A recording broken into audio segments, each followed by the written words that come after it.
Mlangizi wa mtsogoleri wa dziko lino pa nkhani za mabungwe omwe si aboma Martha Kwataine wadzudzula mabungwe ena omwe akuti ndosadziwika bwino ati pomangodzudzula boma opanda umboni okwanira.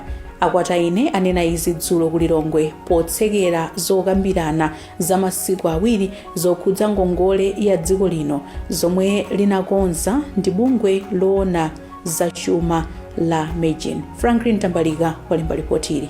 Malinga ndi mlangizi wa mtsogoleri wa dziko lino pa nkhani za mabungwe omwe si aboma Martha Kwataine, pali atsogoleri ena amabungwe omwe akumagwiritsa ntchito uthenga ojambula m'masamba mchezo kumanyoza boma koma opanda umboni ogwirika.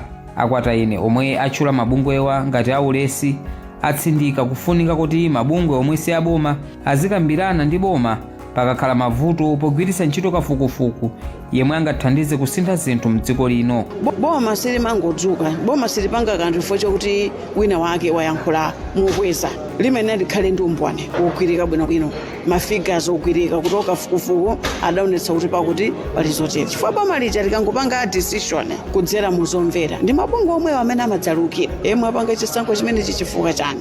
Ndetu kuwapempha kuti mabungwe asakhala aulesi. Iwo amalankhula izi lachinayi ku Lilongwe pamwambo omaliza zokambirana za masiku awiri zokhudza ngongole ya dziko zomwe linakonza ndi bungwe la Megin ndi thandizo lochoka ku Aphrodite. M'mawu ake mkulu wa bungwe la Megin Bethany Papiri wati pamene boma likupitiriza kutenga ngongole likuyika amayi komanso achinyamata pampanipani obweza chikwerete. Boma lidzokuna kuti nthawi imene likuonjezerabe kutenga ngongole likupitirizanso kubweretsa mavuto ochuluka pa moyo wa mzimayi, wa chinyamata, bambo kapena msikana.